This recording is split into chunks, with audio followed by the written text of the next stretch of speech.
அஸ்ஸலாமு அலைக்கும் வரஹ்மத்துல்லாஹி வபரகாத்துஹு. அன்பார்ந்த அனைத்து உறவுகளுக்கும் இனிய இரவு வணக்கம். ஒற்றுமையே பலம் நிரூபித்து காட்டிய மலையாளிகள் உண்மையிலேயே கிரேட்.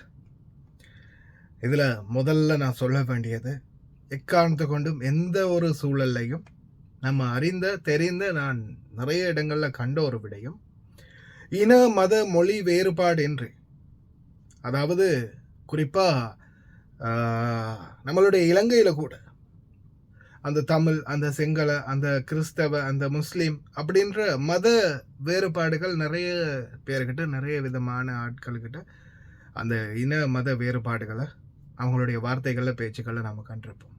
ஆனால் எந்த ஒரு வேறுபாடுமே இல்லை. மலையாளி, கேரளம், மலையாளியான அவ்வளவுதான். அதுதான் அவங்களுடைய வார்த்தையாக இருக்கும். கிட்டத்தட்ட 20 வருடம் அப்துல் ரஹீம், கேரளாவை சேர்ந்த கேரளம் கோழிக்கூடை சேர்ந்த சகோதரர் அப்துல் ரஹீம், அவருடைய ஒரு 24 வயது நினைக்கிறேன், 24-25 வயதில் அவர் சவுதி அரேபியாவுக்கு ஒரு கேர்டேக்கர், அதாவது ஒரு ஊனமுற்ற குழந்தை அப்படின்னு சொல்லலாம், ஒரு ஹேண்டிகாப்ட் குழந்தை. அந்த குழந்தைக்கு ஒரு ஆக்சிஜன் மெஷின் மாதிரியான ஒரு மருத்துவ உபகரணமும் உபயோகப்படுது அந்த சிறுவனுடைய உயிர் தொடர்ந்துமே நீடிக்கிறதுக்காக. இந்த சூழலில் ரஹீம் டிரைவராக போயிருக்கிறாரு. வண்டி ஓட்டிக்கிட்டு போகும்போது சடனாக பிரேக் அடிக்க வேண்டிய சூழல், ரெட் சிக்னல் விழுந்ததால் நினைக்கிறேன், பிரேக் அடிக்க வேண்டிய சூழல், பிரேக் அடித்ததால் அந்த குழந்தை கொஞ்சம் ஒருவேளை சீட் பெல்ட் போடாமல் இருந்த மாதிரியும் ஒரு சில கதைகள் சொன்னாங்க. அந்த மாதிரி ஒரு சிச்சுவேஷனில் அந்த குழந்தையோட அந்த பொறுத்து இருக்கக்கூடிய இயந்திரம் அது கலந்து விழுந்துருது. இவருக்கு அதை திருப்பி ஃபிக்ஸ் பண்ண முடியலை. அந்த சூழலில் அந்த குழந்தை இறந்து போயிடுது. அதற்கப்புறமாக என்ன பண்ணுறாங்கன்னா, இந்த சம்பவத்துக்கு பிறகு அப்துல் ரஹீமை ஜெயிலுக்கு அனுப்புகிறாங்க. கொலை குற்றத்தில் கடந்த 20 வருடமாக ஜெயிலில் இருக்கிறாரு. கடைசியாக ஏதோ ஒரு வழியில் முயற்சி செஞ்சு போராடி கடைசி கட்டமாக 34 கோடி இந்திய மதிப்பில், அதை இலங்கையில் கன்வெர்ட் பண்ணி பார்த்தா கிட்டத்தட்ட 100 கோடி சொச்சம் சரி வரும்னு நினைக்கிறேன். 100 கோடிக்கு மேலே தான் வரும். 34 கோடி இந்திய மதிப்பு.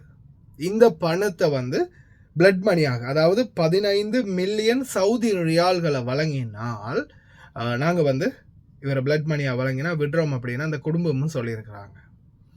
கடைசி கட்டத்தில் இதில் ஆரம்பத்தில் பார்த்தீங்கன்னா பெரிய அளவில் அமௌண்ட் யூசுப் அலி அவர்கள், லூலு குழும தலைவர் யூசுப் அலி அவர்கள் உட்பட அனைத்து மக்களும், கேரளத்து மக்கள் மற்றும் பிற மாநில மக்கள்களும் உதவி செய்திருக்கலாம். கேரளத்து மக்கள் அனைவரும் தன்னால் முடிந்தது 1 ரூபாயா இருந்தாலும் சரி கொடுத்து உதவி பண்ணி இன்னைக்கு இந்த சகோதரர் விடுதலையாகி தன்னுடைய தாய் நாட்டுக்கு, கேரளத்துக்கு, கோழிக்கோடுக்கு வந்திருக்கிறார். அவருடைய தாயை பார்த்துருக்கிறார். அந்த ஊர் மக்கள் அவரை அன்பாக வரவேற்கிறாங்க. உண்மையிலேயே அந்த ஒற்றுமையாக ஒன்று சேர்ந்தால் உண்டு வாழ்வு அப்படின்ற மாதிரி எல்லாரும் ஒற்றுமையாக இருந்ததுக்கான ஒரு பிரதிபலன் தான் இன்னைக்கு அப்துல் ரஹீம். உண்மையிலேயே சந்தோஷம். அதே போல் நம்மளுடைய அனைத்து சகோதர சகோதரிகளுக்கும் சொல்லிக்கொள்ள வேண்டியது, இந்த நேரத்தில் குழந்தைகளை பராமரிப்புக்காக வந்திருக்கிறவங்க, வேலை செய்கிறவங்க சிந்திச்சு செயல்படுங்க. ரொம்ப கவனம். ஏன்னா பாருங்கள், சின்ன மிஸ்டேக், அவர் வேணும்னு பண்ணலை, அந்த இயந்திரம் கலண்டு விழுந்ததால் பிரேக் அடிக்கும்போது இந்த சிச்சுவேஷன். ஆனால் கடைசியில் கொலை குற்றமாக கருதப்பட்டது. நிறைய பேர் இன்றைக்கும் இந்த குழந்தைகளை கரத்தையில் தள்ளிட்டு போகும்போது கூட, ஆரம்பத்தில் நான் ஒருத்தங்களை பற்றி சொல்லியிருந்தேன், கரத்தையில் தள்ளிட்டு போகும்போது ஃபோனை பார்த்துக்கிட்டே போகிறாங்க, ஃபோனை நோண்டிக்கிட்டே போகிறாங்க. சிலர் இந்த குழந்தைகளை ஸ்விம்மிங் பூலில் விளையாட விட்டுட்டு வேடிக்கை பார்த்துக்கிட்டு ஃபோனை பார்த்துக்கிட்டு இருக்கிறாங்க. இப்படி நிறைய விடயங்கள் இருக்குது. ரொம்ப கவனம். சின்ன மிஸ்டேக் போதும், உங்களுடைய வாழ்க்கையே மொத்தமாக அழிஞ்சு போயிடும். சிந்தித்து செயல்படுங்க.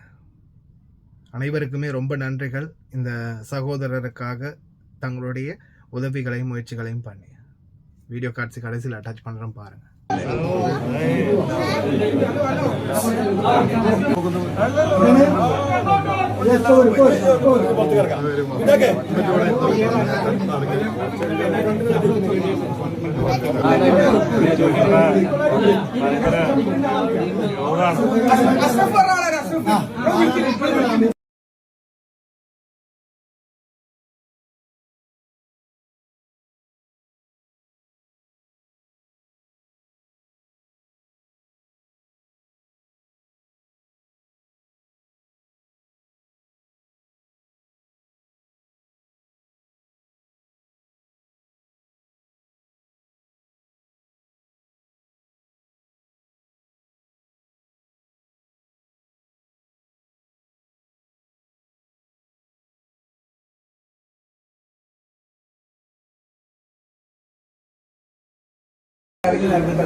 നാട്ടിലൊക്കെ ഇറങ്ങിയിട്ടില്ല.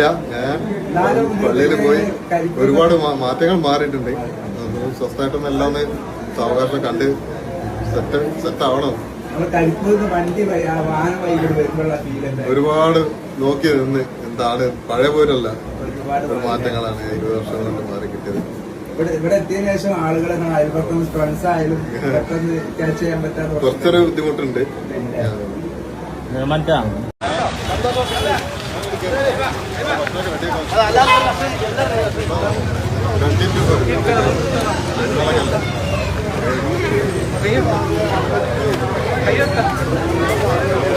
പ്ലേറ്റ് എടുത്ത് കൈ പിടിച്ചു.